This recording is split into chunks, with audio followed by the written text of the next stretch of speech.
Tiêu một sợi cơ.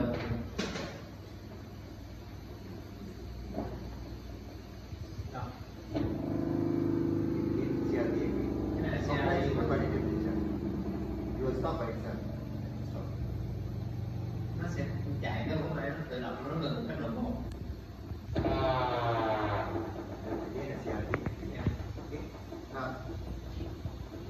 It's not all regular in frequency and amplitude, right? So regular that some people like to say that I don't know whether anyone can hear. Sometimes we look at the thigh or the loud skirts. There's a border at the bottom. The border is regular, right?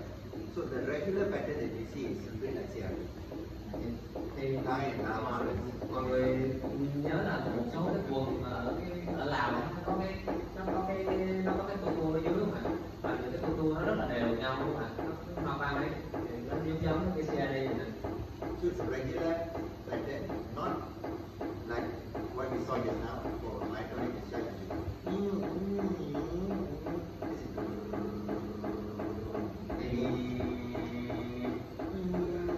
It can be different sounds, but it's always the same hum. Okay. So now what we are hearing is ta ta ta ta. So if you are in a house, old-fashioned house in the zinc roof, you think there is raindrops because it's a fibrillation potential. Thì nếu mà mình nghe những cái âm thanh như là cái tiếng của cái mưa rơi, cái vị thế cái rung những sợi cơ và sống ngực dương.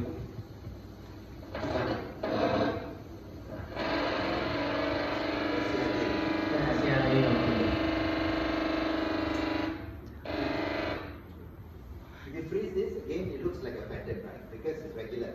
Thì mọi người nhìn nếu mà mình freeze lại thì nó có từng cụm. See this three, this three, this three, this three, this three, regular pattern. Okay, you can change the frequency and make it look very regular. You can see regular pattern. So something like you will see in a, like I said, if you look at the thigh and now women who wear the skirt, at the end of the skirt there's usually a pattern. Giống như là những cái quần ở Lào ấy, những cái hoa văn mà phía dưới đấy thì nó lặp đi lặp lại nó có chu kỳ. Okay, so it looks like that. You see that? You can make that into a pattern on the screen. Okay, the same sort of pattern. So this regular pattern is called complex apparatus discharge. Complex apparatus discharge is actually equivalent to your ventral fibrillation in the heart. Thì cái này gọi là CAD không dịch sơ là bị thế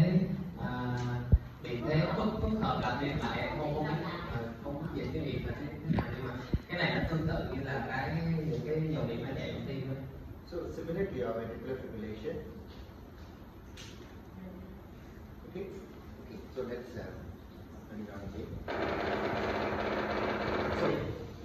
So ta. Nghe tiếng Raindrops on the roof. Those are positive shock waves. Ta. Those are positive shock waves or spontaneous. So these are individual muscle fibers crying. Individual muscle fibers. Những cái sóng ngầm dương hoặc là những cái rung những sợi cơ là do từ cái sợi cơ đang khóc.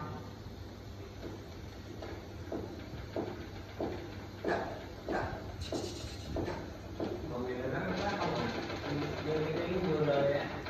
These are all positive shock waves and fibrillation. The ones going up are fibrillation, positive shock waves. It just sounds like water is raining up there. Mọi người nghe mà cái tiếng này là cái tiếng của rung những sợi cơ á. Sóng mà đi lên ấy là rung những sợi cơ, còn cái sóng mà đi xuống ấy là sóng ngầm dương. Just like just now I showed you, the motor unit is for muscle fibers, right? These potentials are coming from individual muscle fibers.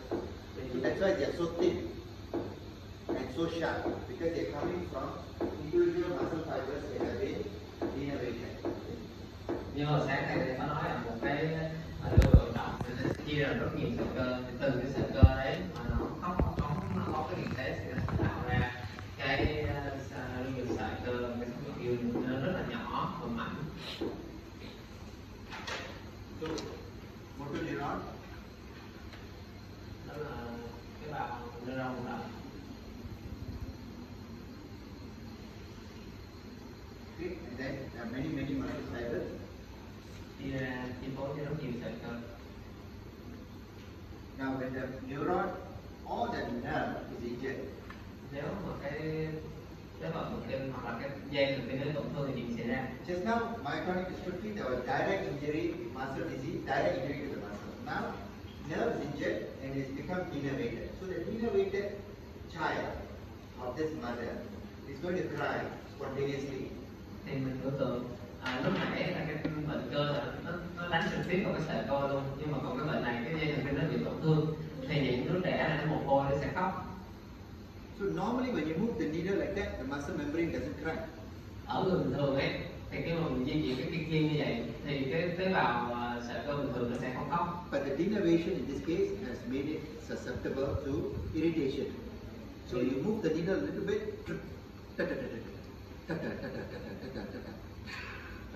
all these sounds come out. Thì khi mà nó bị mất phân bố thần kinh như vậy thì những cái tế bào sợi cơ rất là nhạy cảm, mình di chuyển cái kim nhanh như vậy thì những cái sợi cơ sẽ khóc và tạo cái tiếng. So it's very similar to what will happen in a child, right? In a family, when the mother is dead, the children suddenly become so vulnerable that even when there is lightning outside, thunder, they will start crying. Thì cũng tương tự như một trong gia đình đi, mà mẹ mà chết đi thì những đứa trẻ ở trong nhà đấy rất là nhạy cảm, chỉ cần một cái ngọn gió hoặc là một cái sóng cái sấm nhỏ thôi là những đứa trẻ trong nhà nó bắt đầu khóc. This time it's not thunder or lightning, it's just this doctor's hand movement. Còn cái này là bác sĩ mình không có tạo ra những tiếng đấy, nhưng mà mình di chuyển cái tay nhẹ nhẹ thôi. So I just moved it and then the child starts crying. So please remember to recognize these sounds. It's better than the waveform on the screen. The sounds are very distinct. Nếu mà mình nghe cái tiếng này mình nhận ra nó thì cái tiếng này nó đặc trưng hơn cả cái màn hình. Mình chỉ cần nghe thôi mình biết rồi.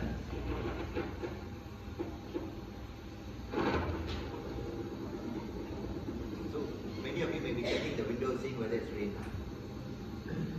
Thì That's a CRD again. đây là CRD rồi. See, the CRD looks exactly like a tie dress. Right? This can easily be made into a design for a tie sarong. Thì cái này mình thấy như là một cái họa tiết của cái salon, cái quần salon á. You will notice that suddenly you will stop. Wait, see. Rồi mình còn chờ cái đồng hồ sẽ đưa một cái đồng hồ.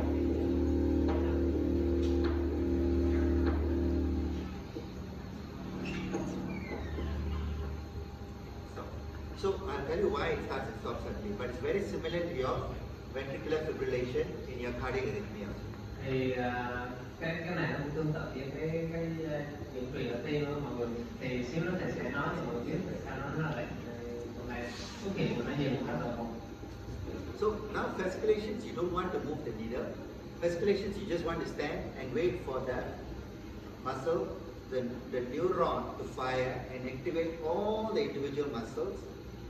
And then suddenly you get what looks like a motor unit. And it will be sudden and it will be tap, tap, tap, that kind of sound. Thì mọi người bây giờ mình tìm cái rung giật Porter. Cái rung giật Porter này nó xuất phát từ dây thần kinh, nên mình sẽ không động gì đến cái tim hết. Mình chờ cho những cái tổn thương thần kinh nó phóng lực thì nó sẽ làm cho cả cái đơn vị vận động nó tạo ra thấy cả đơn vị vận động nó sẽ ra một cái tiếng rất là to, tạch tạch.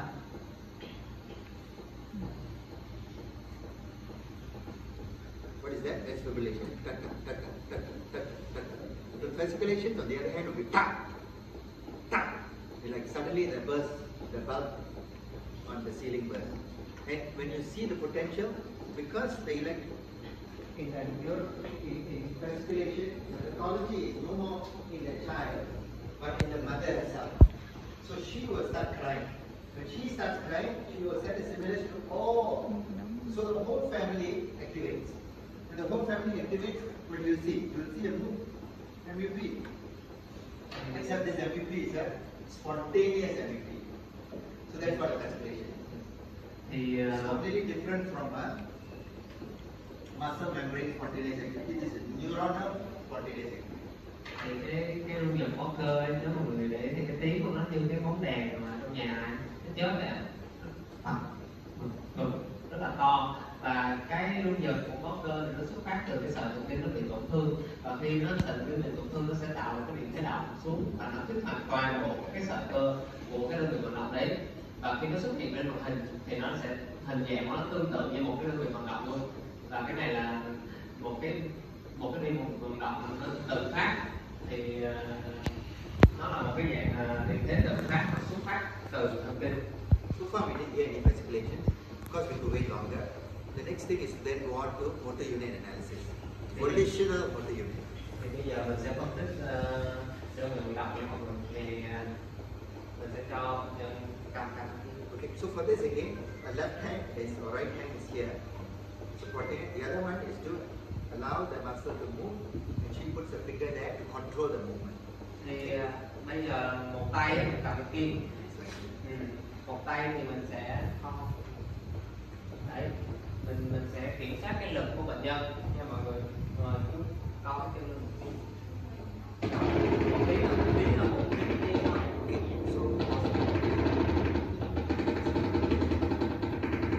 Okay, so these are units. Why? Because they are repeated. Thì cái này là một đơn vị vận động nha mọi người. Tại sao thì nó lặp đi lặp lại? Okay, but maybe are they very close? Not bad, because they sound like Eiffel Tower and they sound very close to the where the patients very close to where the needle is. But I think we can try and improve it by moving the needle forward and back. Not this kind of movement, but gentle movement forward and back. Okay, let's try. Cái này nó vẫn không thích được vì nó nhỏ và tiếng nó nghe rất là tắt, nhưng mà mình có thể thử để mình see like this is so far away, right? So we need to get close to it. So she's moving forward now. Does it seem like it's getting closer? So now move back. Mình di chuyển mà mình thấy nó càng So xa hơn thì mình đổi I hướng. tilt it a little bit, then I try it. Mình đổi hướng được mình sẽ xoay nhẹ. Mình có cái nhẹ, có nhẹ, đúng rồi, có nhẹ. Okay, so we are close but not close enough.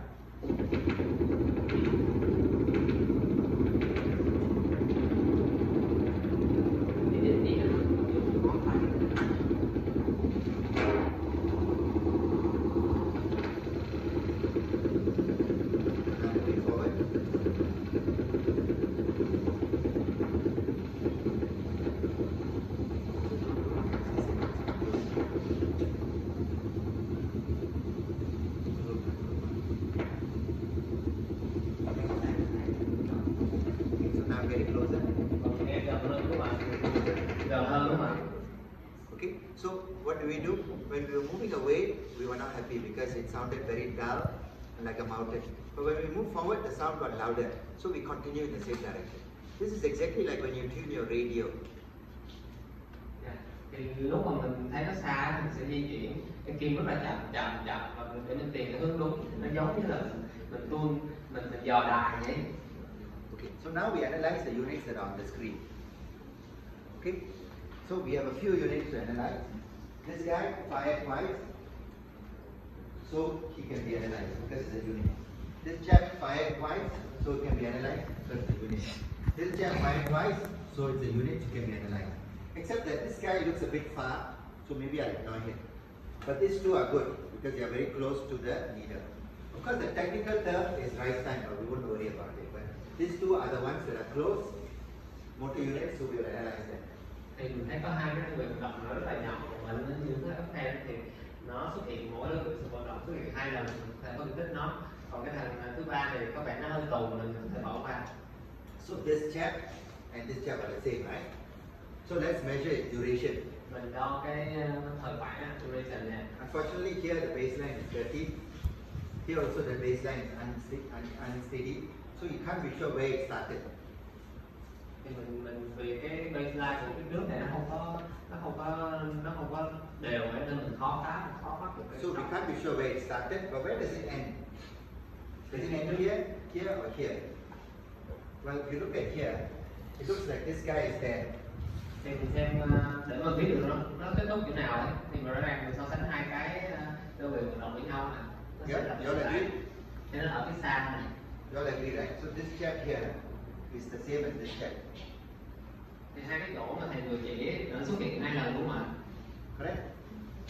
So if that's the chap, then therefore this family Must include that. So your duration should end go up to there. Thì rõ ràng là cái khúc đấy nó thuộc cái đơn vị vận động đúng không ạ? So your duration is 1 square and a half and a little bit more. So about 60 to 70 milliseconds. Cái đơn vị vận động đây là khoảng 16 giây. Here, about 16 for 1 unit and this. So 60 to 70 milliseconds. So big unit. Thì là đơn vị vận động to đúng không ạ? Remember just now for the myotonic dystrophy less than 5 milliseconds, now it's more than 15 milliseconds. Thì lúc nãy cái đơn vị vận động của cái bệnh cơ ấy, nó nhỏ hơn 50 giây, bây giờ là lên hơn 15 giây. What about the phases? 1, 2, 3, 4, 5, 6, 7, 8, 9, 10, 11, 12. 12 phases. 12 pha. So large polyphasic. Just now small polyphasic, now large polyphasic. Đơn vị vận động rộng và đa pha. So this is classic neurogenic potential. Thì rộng và đa pha thì nó là một cái điện thế do thần kinh. Likewise, we can analyze this chart. We can analyze this chart. Okay, because the duration is again cũng tương tự cái đơn vị hoạt động kế bên close to 20 milliseconds. Thì cái duration nó gần 50 giây luôn. But I think it's very clear, right? The number of phases. Thì cái số pha nó rõ ràng đa pha đẹp. So many phases. So why do you think this is happening? Thì mọi người nghĩ tại sao nó xuất hiện cái chuyện này, tại sao lại là rộng đa pha? Okay, remember, this is one motor unit that you're recording, right? He was injured. Thì mình tưởng tượng nha, nó là một cái đơn vị vận động. So this MUP disappeared. This MUP disappeared. Okay, so but his neighbor is still alive. Thì cái hàng xóm của cái đơn vị vận động tổn thương gì xảy ra? Now the neighbor's MUP was shaped like what? His neighbor's MUP would have been shaped like this. Thì cái đơn vị vận động kế bên nó cũng có một cái hình dạng tương tự. Okay, but this guy is dead now. Bây giờ cái neuron cái thần kinh nó bị kế bên nó bị chết rồi. Then all these children were crying. Thì tất cả những đứa trẻ ở đây nó khóc. Right? So what will this mother do? Thì bà mẹ kế bên nó sẽ làm gì? He will start picking up some of the orphans from the neighboring family. Bà sẽ nhận nuôi một số của cái đứa trẻ của gia đình có mẹ chết đây. So he's going to send a sprout here, send a sprout here, send a sprout here, send a sprout here, and take over this 1, 2, 3, 4, 5. Nó sẽ nhận cái nhánh về thần kinh tới để nhận nuôi một số cái sợi của cái From the neighbor. Now originally his family photograph was this. Thì bình thường cái hình gia đình của cái bé thì nó đẹp như chỗ anh chị. The family photograph was originally this. Now we have taken over another 4 kids. What do you think will happen to the family photograph? Thì cái hình sau khi mà nhận nuôi thêm ấy, thì gì xảy ra với cái hình của gia đình này? Bigger, right? Because now he's got just 4 children who are adopted. So originally it was like this, but now 4 children will come Thì bố đứa trẻ thêm nó sẽ đi and join. But they cannot be here because they are new children, right? They won't be familiar with the original family. So when you come and take a picture, they will stand far away. Thì đứa trẻ mà mới nhận nuôi nó không có gọi chung với gia đình mới ngay lập tức, mà nó sẽ đứng xa hơn. Mình tưởng tượng là một đứa trẻ mới nhận nuôi thì nó không thân thiết với gia đình. And the reason they stand far away is because these sprouts, these are long sprouts, thinly myelinated. Thì một cách giải thích khoa học là những cái nhánh mà mới So dẫn this tới những cái sợi cơ. motor units coming from the neighbor is going to come in much later, much later. Những cái nhánh đấy thì nó rất là dài và cái lớp myelin mỏng, nên cái điện thế của những cái sợi đấy sẽ tới chậm hơn nhiều so với những cái sợi cũ. Long thin sprouts which are thinly myelinated, so these guys are going to join much later. So when they join much later, now the synapse, instead of being like this, is going to become bigger but polyphasic. Thì vì nó tới chậm hơn như vậy thì chuyện gì xảy ra? Thì cái synapse nó ban đầu nó hình nó đẹp, sau đó nó sẽ rộng ra và nó đa pha. That's exactly what you're seeing in life. Exactly what you're seeing in life here. Thì đó là cái mà mọi người thấy ở đây. These are big families that have been created by adoption of orphan muscles by remaining motor neurons. Thì cái này là những cái gia đình mà đã được nhận nuôi thêm bởi những cái neuron mà nó còn sót lại. That's why the duration increases and they become polyphasic. Thì cái duration của những cái gia đình đấy nó sẽ rộng ra, cái thời khoảng sẽ rộng ra và nó đa pha hơn. With time, this becomes thicker and thicker myelinated. Thì theo thời gian ấy, những cái nhánh mới ấy, nó càng dày hơn và cái myelin nó sẽ dày hơn. These adopted children will become more incorporated in the original family. Thì những cái đứa trẻ mà nhà mới được nuôi nó sẽ gần lại với gia đình mới của nó. So after some time, the unit will be a big unit, huge in size, amplitude as well as duration. Thì lúc đấy những cái đơn vị vận động đấy nó bớt đa pha đi và nó thành những cái đơn vị vận động rất là rộng, cả về duration và cả về thời khoảng và biên độ. So amplitude takes some time to happen. Nhưng mà nó sẽ mất một khoảng thời gian để xảy ra. That's why you're not surprised here. 1, 2, 3, 4, 5, 6, 7, 8, 9, 10. 10 times 2, 2000 microvolts. So just at the upper limit of normal. Thì cái đơn vị vận động này mọi người đến thử rằng nó khoảng 20, tức là 2000 mV, thì nó ở cái ngưỡng trên của 1, 2, 3, 4, 5, 6, 7, 8, 9, 10, 11. So 2200, 2200 here, 2200 microvolts. So this guy is big in amplitude, but not as impressive as the size. So size often, duration is much more accurate in assessing neuropathic and myopathic changes than amplitude. Although we do use amplitude also. Thì cái đơn vị vận động cái bên nó cũng cao như vậy, thì rõ ràng là cái biên độ nó cũng sẽ thay đổi ở trong cái bệnh thần kinh và bệnh cơ, nhưng mà cái thời khoảng sẽ là cái nhạy hơn để mình xác định là bệnh cơ hay là bệnh thần kinh. I hope it's okay so far. We left the needle there for so long. Okay, so now let's go back to the screen again. Okay. Okay, so now we activate it again. Nhẹ tí này lên nhẹ thôi, rồi nhiều đấy.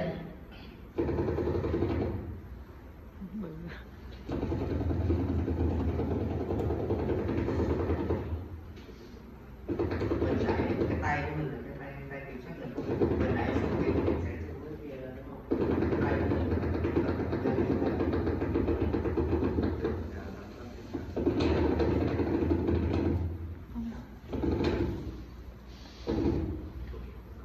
Okay, so not the best screen, but I just want to illustrate something to you.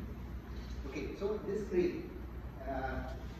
it's not the best because the patient has got some pain. So 1, 2, 3. Thì ở đây mình thấy có 3 cái đường vận động, lặp đi lặp lại đúng không ạ? Same check, right? It's the same motor unit. Thì cũng một kiểu. The same motor unit and the duration is abnormal. Cái thời khoảng rộng. Look at that. Nhìn cái thời khoảng 20 giây. Very polyphasic, very abnormal. Là rất là đa pha. Right? Đúng rồi. So clearly neurogenic potential. What is firing rate? Rồi. Bây giờ cái tần số mà phóng là bao nhiêu? So 1, 2, 3. He fires 3 times in this is 10 milliseconds, right? So 1 square is 10 milliseconds. So this is 20 squares. So this whole screen is 200 milliseconds. So this guy fires 3 times in 200 milliseconds. So in 1000 milliseconds. Thì cái này là bệnh nhân phóng cái đơn vị vận động nó phóng 3 lần trong 200 giây. Một ô là 10 giây thì một màn hình là chuẩn là 200 giây. Thì 3 lần trong 200 giây thì 1000 giây là bao nhiêu ạ? Nhân 5 lên. 15, right? Okay, now when he's firing at 15 hertz, how many motor units are close to your needle?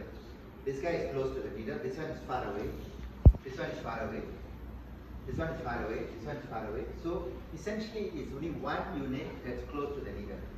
So bottom number should be 1. Thì ở khi mà cái đơn vị vận động nó phóng với cái tần số 15 thì có bao nhiêu cái đơn vị vận động tới giúp nó ở gần cái kim, thì chỉ có một thôi, những cái khác thì nó ở rất là xa khi mình không có tính. So 50 divided by 1 is 15. 15 is above 7.5. So 7.5 is the cutoff. Anything above 7.5 is neurogenic recruitment, reduced recruitment. Anything less than 7.5 is either normal or myopathic recruitment. Thì cái tỷ số kết tập cũng sẽ tính bằng cái tần số của cái đơn vị vận động phóng nhanh nhất chia cho số loại đơn vị vận động tới nhất. Thì ở đây là tần số là 15 đúng không ạ? Số loại là 1 thì 15 chia 1, tỷ số kết tập là 15. Thì cái kết up ở đây, cái mốc ở đây là 7.5 trên 7.5, tức là tăng cái tỷ số kết tập, tức là bệnh thần kinh neurogenic, và là lúc đó mình nói là giảm kết tập, tăng tỷ số kết tập tức là giảm kết tập. Còn dưới 7.5, cái mốc dưới 7.5 là bình thường hoặc là bệnh cơ, được không ạ? For the experienced EMGer, you don't need this. But if you are in training, you are starting to learn EMG, this is a very useful way to quickly understand which patients are neurogenic, which are normal, which are myogenic. So 7.5 is the ratio. Thì thật ra với những bác sĩ mà làm điện cơ, họ làm lâu năm rồi đấy, họ chỉ cần nhìn qua họ biết là có giảm kết tập hay không. Nhưng mà đối với những người mà mới tham gia điện cơ và những người mà những cái học viên ấy, thì cái tỷ số kết tập này là một cách tiếp cận mình dễ, là có một số mốc 7.5 mình để mình tiếp cận cái kết tập này. So this is the same unit. Again, when he fires 3 times, only he is firing, everybody else is far away. So still 50. So let's see whether I can make him go 4 times on the screen. Can you explain that? Thì cái này cũng tương tự nha mọi người, có 3 cái đơn vị vận động nó phóng trong một màn hình, thì tỷ số kết tập cũng là 15 luôn. Thì bây giờ thầy sẽ cố gắng làm cho bệnh nhân cái đơn vị vận động nó phóng nhiều hơn, xem có cái nó giúp hay không. So when the intensity of work goes up to 4 times, 4 times here's the screen, 20 Hz. More units should come in if they are available. But in neurogenic process, they are dead, denervated. So that's why we use the word reduce. In English, we use the word reduce recruitment. Cannot recruit anybody because they are gone. Khi mà cái đơn vị vận động này mà nó hoạt động lên với cái tần số là 20 lần ấy, thì thường sẽ có thằng khác tới giúp. Nhưng mà bây giờ nếu mà người bình thường là như vậy, nhưng mà giờ bệnh nhân những cái đơn vị vận động này nó chết rồi thì nó không có giúp được, thì cái đó là lý do là nó là giảm kết tập, giảm khả năng tập hợp.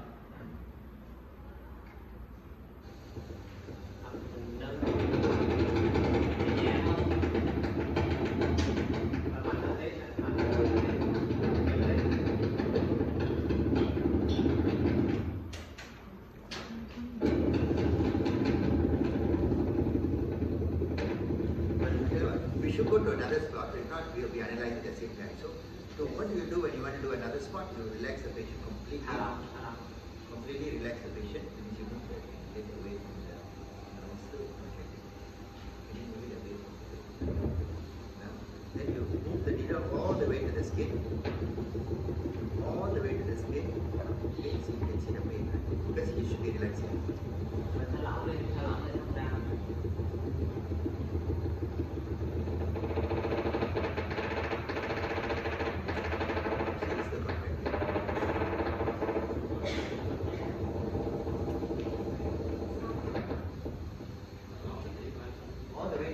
Then I turn direction, change direction, and I go in another direction under the skin. So now I got a different unit. So I'm going to find this guy. How do I find this guy? Keep him activated.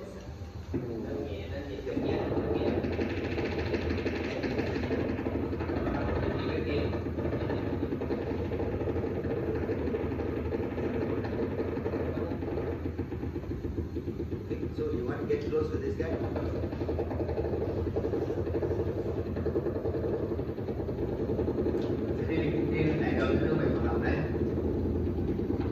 Is it close enough? No. Can you go closer?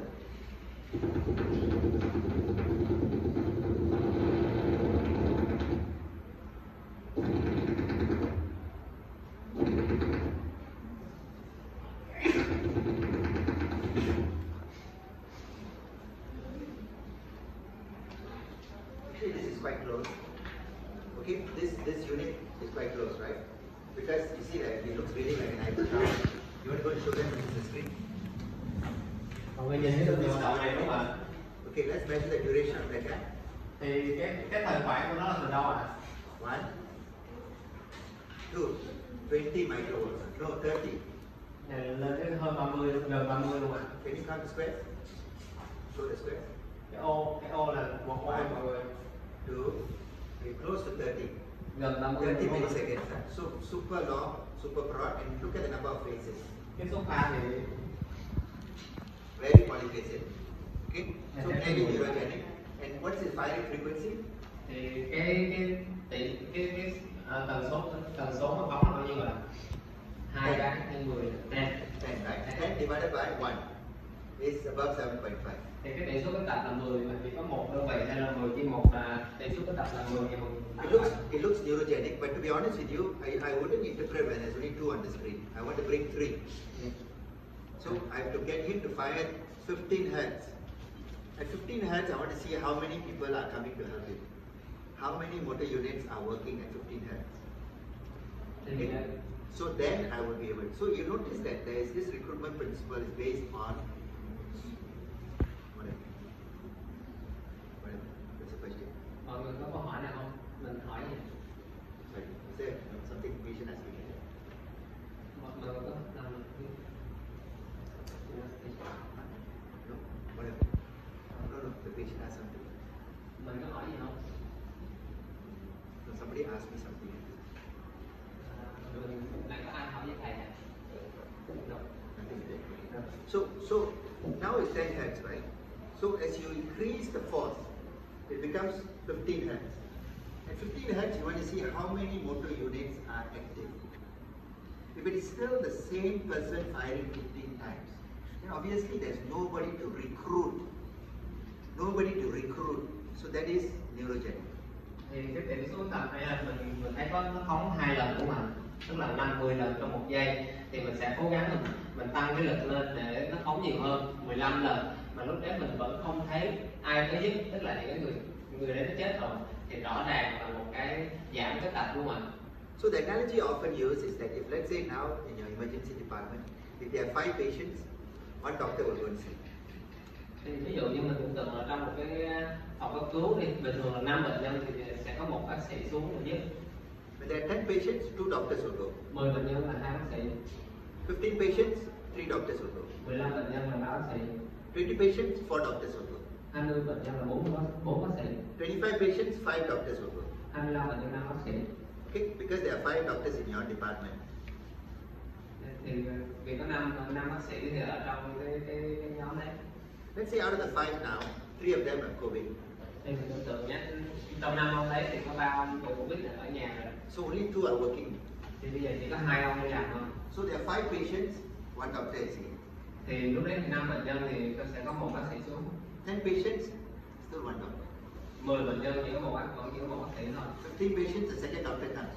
Thì tới 15 bệnh nhân cái ông thứ hai ông mới chịu xuống. 20 patients, only 2 doctors.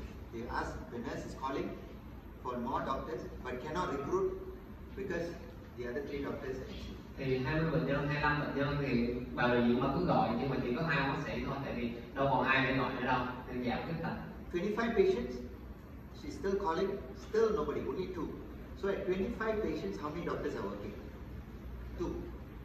Normally 25 patients should be 5 doctors. Thì tới 25 bệnh nhân thì bà điều dưỡng cứ gọi mà chỉ có 2 thôi. Thì bình thường nó là 5 đúng không ạ? Bây giờ chỉ có 2 bác sĩ làm việc thôi.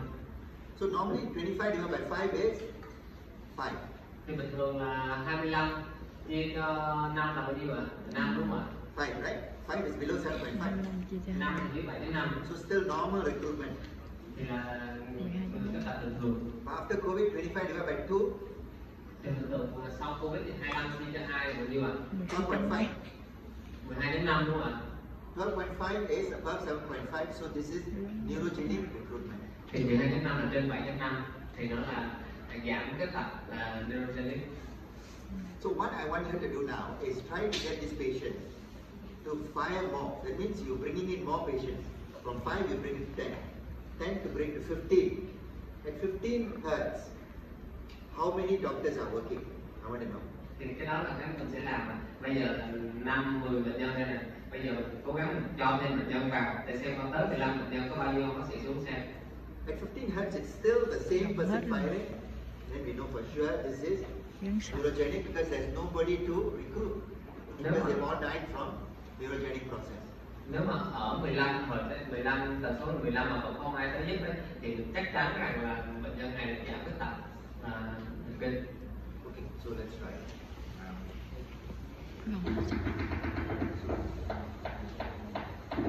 Không chân vừa đủ để nâng cái chân, nâng cái ngón chân ngón tay bác sĩ vừa đủ. Perfect. Now, okay, so you all have to bear with me. This is not the nearest. My needle is not nearest, but you can see this guy is firing 4 times. Okay, the one on the that guy is firing 4 times.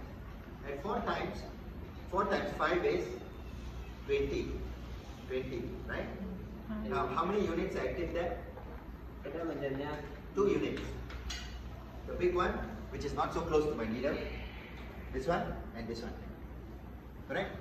2 units are active. Thì cái tần số là nhanh nhất là 20 đúng không ạ? 4 x 5 là 20. Còn cái đơn vị vận động có bao nhiêu? This guy fired once, twice, 3 times, 4 times, 4 times, right? So this chap's firing rate is 20.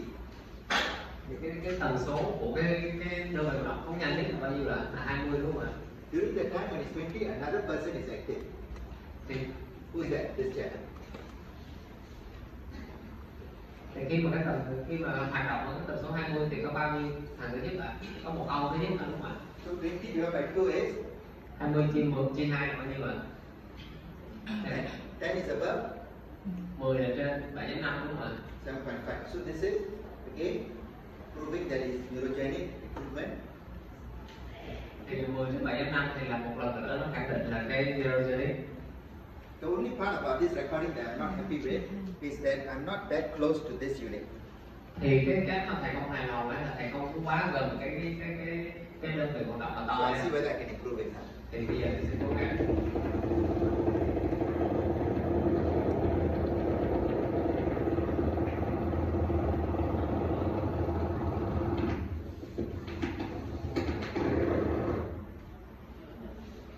Okay, this is not a bad recording because they are very bad, very poor, very severely affected, very abnormal neurogenic units in the background.